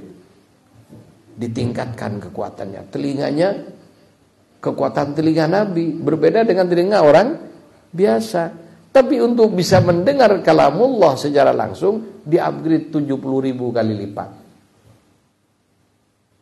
Biar bisa menjawab, lidah dan mulutnya dilipat gandakan kekuatannya.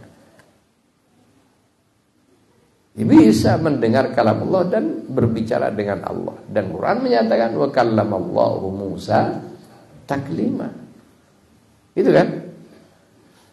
Dalam sejarah Nabi Musa terpental. Ketika dia akan khusus menghadap kepada Allah, di mana? Di Bukit Tursina, di muka bumi. Nabi Musa pakai sandal. Apa?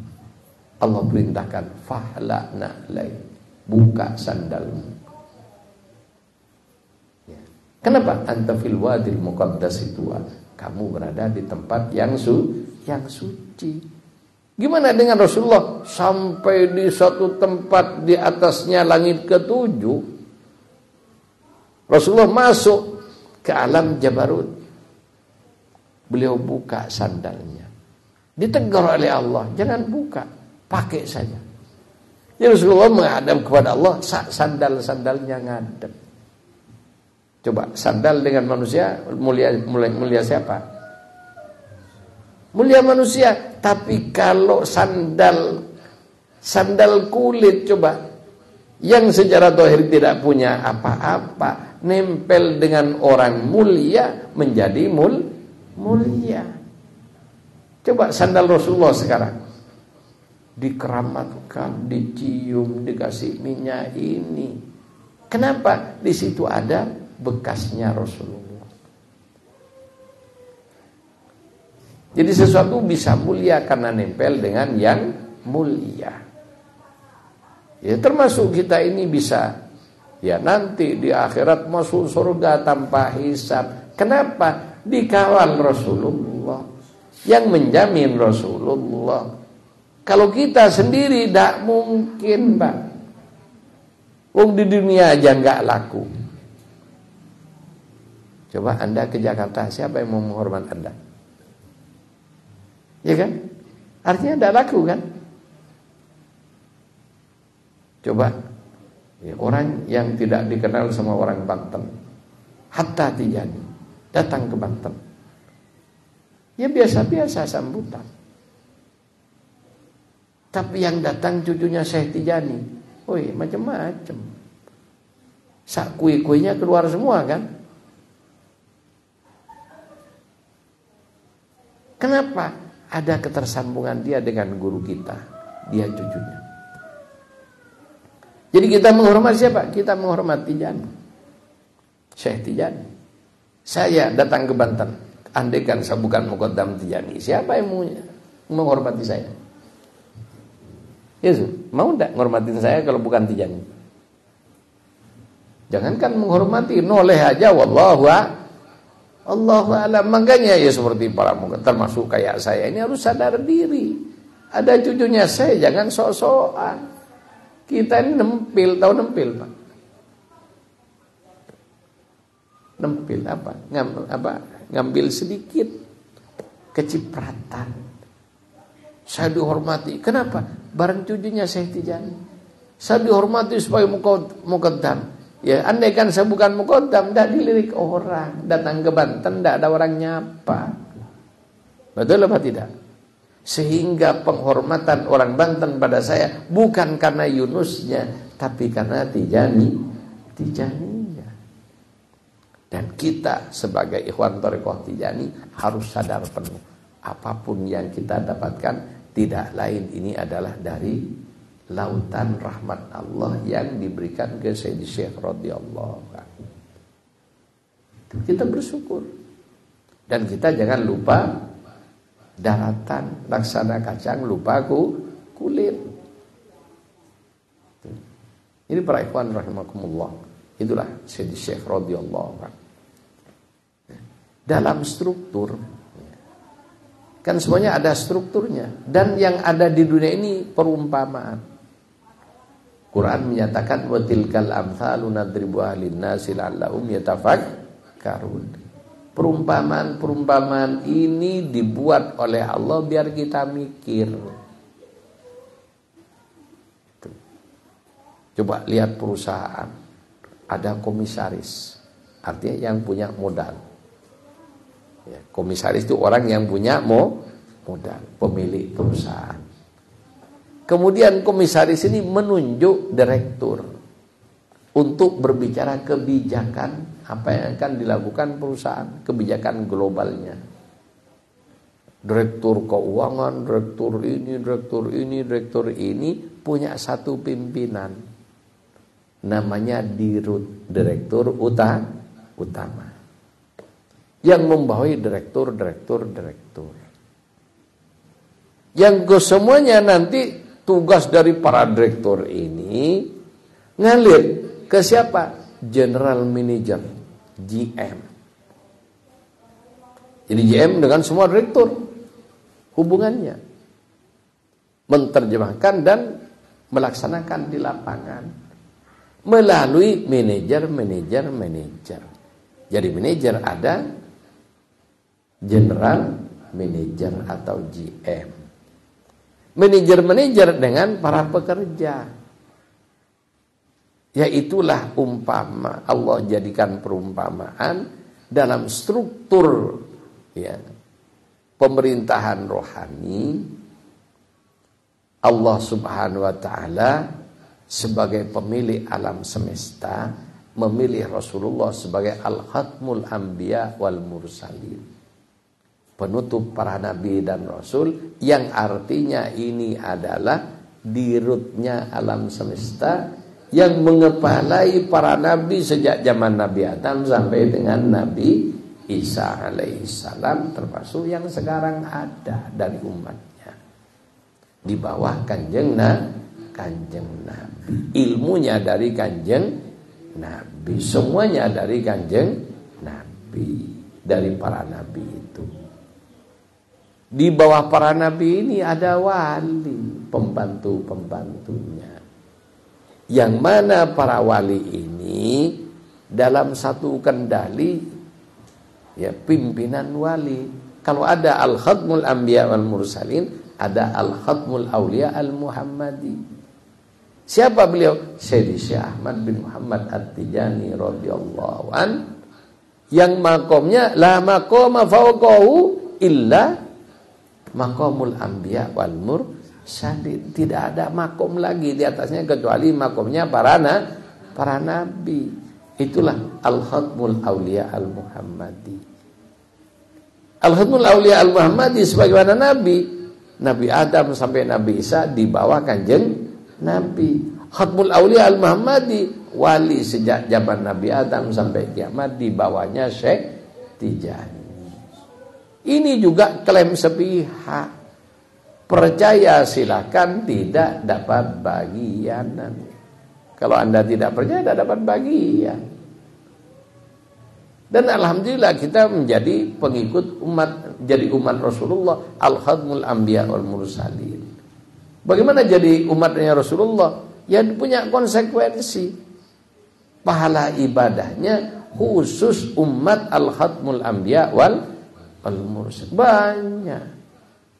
Coba umat Nabi terdahulu ibadah sepanjang 83 tahun. Coba berjuang, dibunuh, berjuang lagi 83 tahun. Namanya Nabi Sam'un. Nabi cerita pada sahabat, wong ini anak buahnya Nabi, anak buahnya Rasulullah kan. Rasulullah tahu. Diceritakan kepada sahabat, dulu ada orang kayak gini. Sahabat ngebayangin, kalau pas dikasih umur panjang oleh Allah bisa berjuang kayak Nabi Sam'un gimana? Ya, umat Islam umurnya pendek, tapi dikasih pahala gede, menghormati nabinya. Jadi kenapa kok direktur gede gajinya? Menghormati pangkatnya. Coba satpam berapa gajinya? Paling 4-5 juta. Kan gitu kan? Kurang lebihnya. Jam berapa satpam sampai? Ya, dulu ketika saya masih kantor, ya kalau jam 8 sampai jam 8 malam. Demikian juga setelahnya. Itu satpam.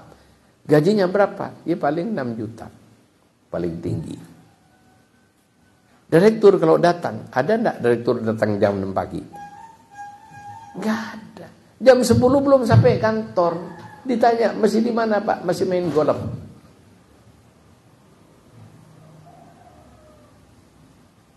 Jam 12 keluar lagi dari kantor. Apa? Meeting di luar.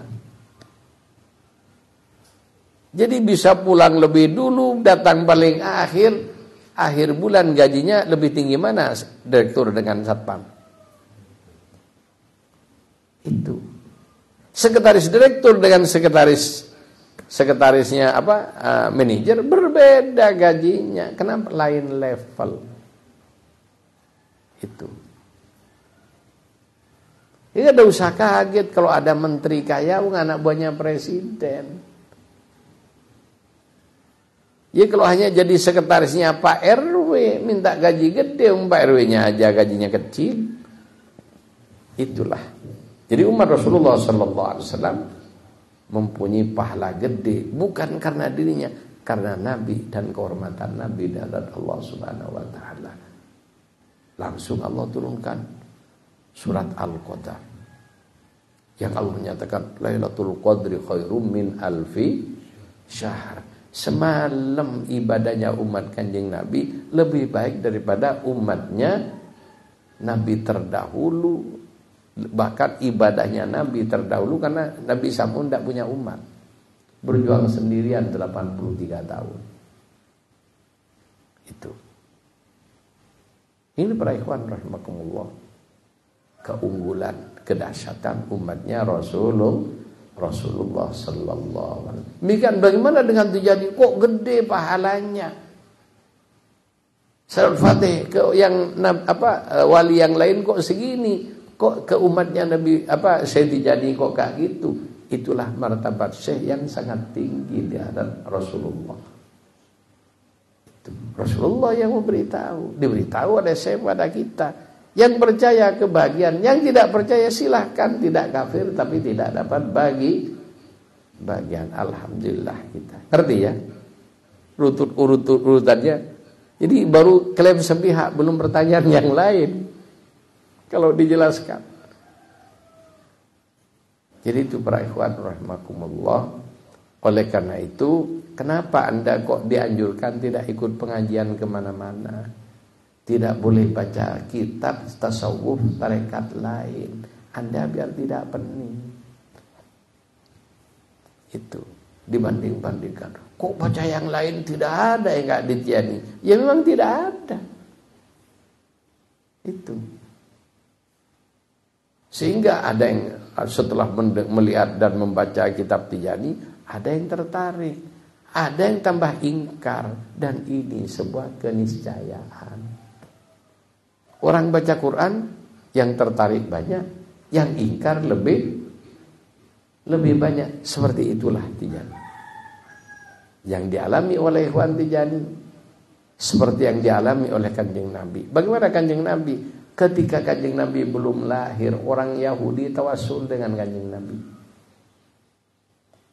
Jadi sebelum lahirnya Kanjeng Nabi, orang Yahudi tawasul terus pada Kanjeng Nabi. Bahkan juga orang-orang Nasrani, ya, orang yang dengan kitab Injil itu juga percaya dengan Nabi karena ada di kitab mereka. Sehingga ada yang nunggu siapa Nabi terakhir itu. Kenapa? Ada di kitab terdahulu. Orang-orang yang membaca kitab Taurat, Zabur dan Quran yang mendengar cerita Nabi macam-macam, ada yang senang, ada yang senep. Setelah Nabi lahir, kok orang Arab, bukan orang Bani Israel, serta merta mereka ingkar. Walaupun sebagian ada yang mempercayai dengan Rasulullah Sallallahu Alaihi Wasallam. Ya asli yang percaya, tapi ingkar karena bukan dari suku. Bukan dari sukunya, bukan Bani Israel. Itu sebenarnya.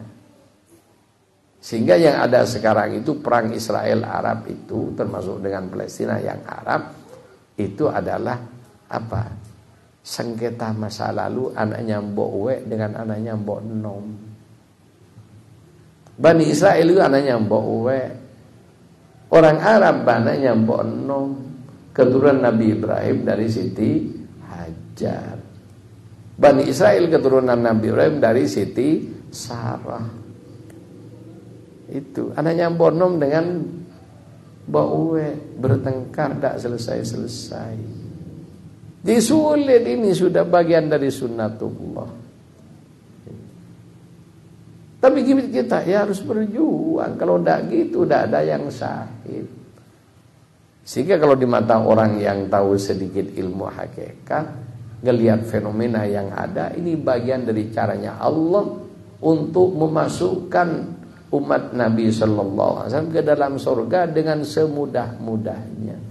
Kena dor, coba orang kena tembak itu tidak sadar, tidak tahu sakit, Pak, mati. Enak kan? Langsung masuk surga.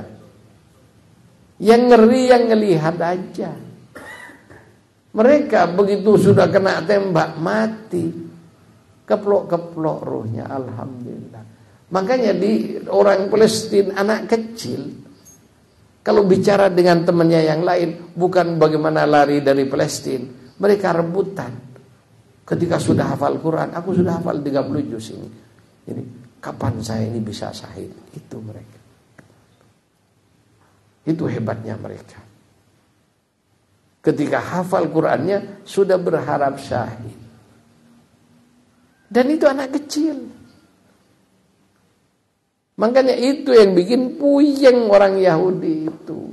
Orang Palestina subur, lahir terus. Yahudi stagnan karena tidak ada yang mau kawin. Walaupun ada yang mau kawin, tidak mau punya anak. Dan lain sebagainya. Jadi itulah para ikhwan rahimakumullah, ya bagian dari rahasia Allah Subhanahu wa taala. Kalau bahas Palestina nanti ruwet ya. Jadi kita bahas Tijani aja. Jadi itulah baru satu. Jadi kalau ada orang ini klaim sepihak, Nabi juga klaim sepihak. Kalau mereka Naqsabandi, Syekh Naqsabandi juga klaim sepihak jaminan-jaminannya. Kalau Kanjeng Nabi jaminannya langsung dari Allah. Wali jaminannya dari Kanjeng Nabi. Termasuk ya wali yang lain, wali kutubnya, wali gurunya yang ngangkat. Tapi kalau Syekh Tijani langsung Kanjeng Nabi yang ngangkat. Yang memberitahu coba baca manaqib. Qala li Rasulullah sallallahu alaihi wasallam. Rasulullah yang menyatakan pada saya, kata Syekh, bi'anni al-qutbul maktum. Aku adalah wali kutub yang dirahasiakan dan sebagainya. Sekali lagi, yang percaya dan ngamalkan amalannya dapat bagian. Yang tidak kafir tapi tidak dapat bagian. Kalau tidak percaya, tapi kalau ngomel-ngomel di luar nanti masuk pada sabda Nabi yang merupakan hadis qudsi, man adali waliyan faqad adzantuhu bil harb. Yang nyakiti Allah dengan cara nyakiti walinya, Allah umumkan perang dengan orang tersebut. Na'udzubillah. Sehingga ada ya ceritanya di Jawa Timur itu. Ya, moga-moga tidak terjadi. Ada kiai yang benci Tijani, di forum-forum mencaci maki Tijani. Ya, naudzubillah. 2 tahun setelah wafatnya, kuburannya Abruk begitu dibuka, kepalanya ada di posisi kaki. Coba, kepalanya yang ada di tempat kaki. Kira-kira bagaimana? Hancur. Tulang belulangnya tidak karu-karuan. Bersamaan matinya dengan kiai ini seorang tukang tembel ban. Dan itu terjadi di Jawa Timur. Tukang tembel ban mati juga dalam waktu yang hampir sama. Setelah 2 tahun ambruk juga kuburannya. Setelah dibuka mau diperbaiki, kafannya aja masih baru. Makanya di Probolinggo, kenapa kok banyak ikhwan Tijani kalau sudah Jumat gabungan, Pak? Di masjid, nyari masjid gede, masjid kabupaten dengan alun-alunnya penuh. Jumat, hailala Jumat gabungan setiap bulan pindah-pindah Jember, Lumajang, Probolinggo dan Bondowoso. Kalau sudah Jumat gabungan yang saya waktu hadir waktu itu bikin nasi bungkus 50 bungkus tidak cukup, banyak yang tidak kebagian. Padahal dibagi satu-satu, bukan ngambil sendiri. 50.000 bungkus tidak cukup. Almarhum Gemulas cerita, yang berdakwah ya, ngajak Tijani sebenarnya bukan orang hidup. Ini jasanya orang mati. Kenapa? Banyak Allah memberikan bukti bahwa orang Tijani yang sudah wafat selamat di alam barzakh. Bahkan ada ya Kan orang mati kalau dalam satu kampung kan langsung berapa orang kan gitu kan. 3 hari ada lagi, ya kan itu. Sampai 4-5 orang. Itu ada dalam satu kampung jejer rumahnya. Satunya punya anak Tijani. Begitu hari ke-7 selesai tahlilan baca manakib. Berikutnya dapat 3 hari sebelahnya meninggal juga. Ini ketika ini menjelang hari ke-7 datang ke anaknya. Nanti hari ke-7 dibacain kayak yang sebelah itu ya. Jadi minta dibacain manakib juga.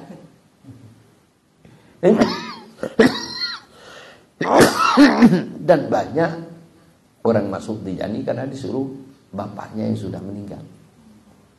Jadi makanya kata Kemuhlas, di Probolinggo Tijani itu banyak karena dakwahnya orang yang sudah wafat.